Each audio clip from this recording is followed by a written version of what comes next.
రాజధాని కోసరం అమరావతి కోసరం అభినందనలు. మీ చొరవ, మీరు పోరాడిన విధానం చూస్తే ఇది భావితరాలకు కూడా ఒక ఆదర్శంగా నిలిచిపోతుంది. అయితే ఈరోజు నేను ఇక్కడికి వచ్చినప్పుడు అమరావతి అనగానే ప్రపంచమంతా కూడా గుర్తించే పరిస్థితికి వచ్చారు.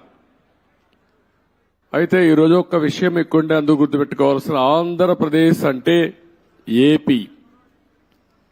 ఏపీ అంటే ఒక పక్క అమరావతి, ఒక పక్క పోలవరం.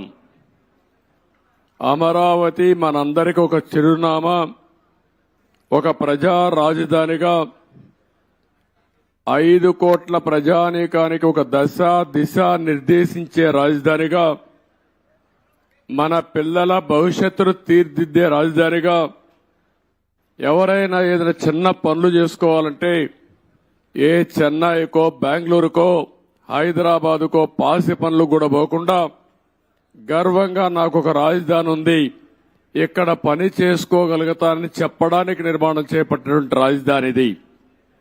అలాంటి రాజధాని ఈరోజు మనం చూస్తే అతలాకుతలం చేశారు. ఆ డీటెయిల్స్ కూడా నేను వస్తాను. అదే సమయంలో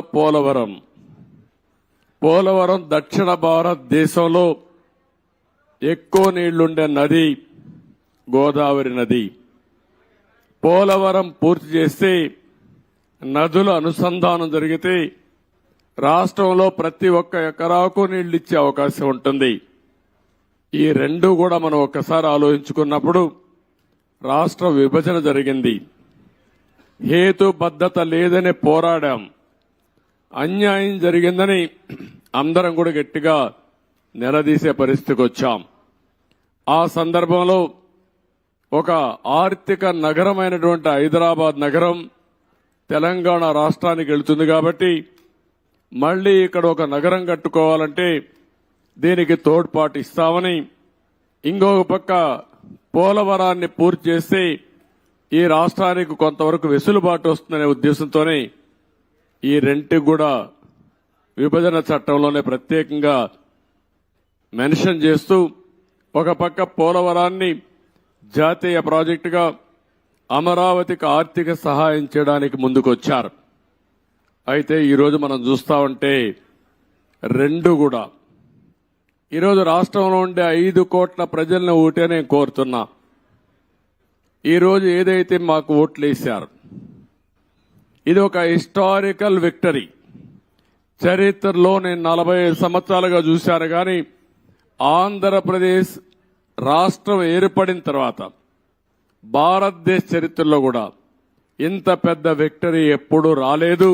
ఒక్క మాటలో చెప్పాలంటే వన్ సైడెడ్ గా ఇలాంటి ముఖ్యమంత్రి పనికి రాడు, ఇతను అవసరం లేదని తీర్పిచ్చి బ్రహ్మాండంగా ప్రజలు ముందుకు వచ్చారు. 95,000 మెజారిటీ ఒక నియోజకవర్గంలో 11 సీట్లు కూడా రాలా వీళ్లకు. అంటే దీన్ని బట్టి అర్థమవుతుంది ప్రజలు ఎంత వ్యతిరేకంగా ఉన్నారో.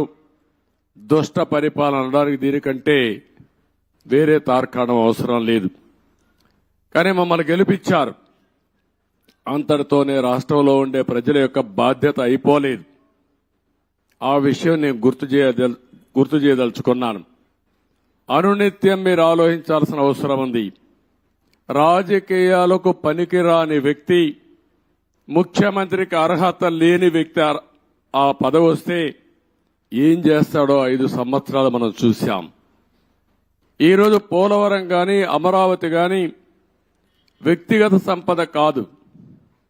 ఏ ఒక్క వ్యక్తికో, ఏ ఒక్క వర్గానికో, ఏ ఒక్క ప్రాంతానికో పరిమితమైంది కాదు. కానీ ఇది ఒక సంపద కేంద్రం. ఒక సంపద సృష్టిస్తే అది సమాజానికి పనికొస్తుంది. అదే సమయంలో వ్యక్తులు బాగుపడతారు, ప్రభుత్వానికి ఆదాయం పెరుగుతుంది. ప్రభుత్వ ఆదాయం పెరిగితే సంక్షేమ కార్యక్రమాలు చేసేందుకు అవకాశం ఉంటుంది. అదే మరి ప్రజలందరినీ సాధికార వైపు ముందుకు తీసే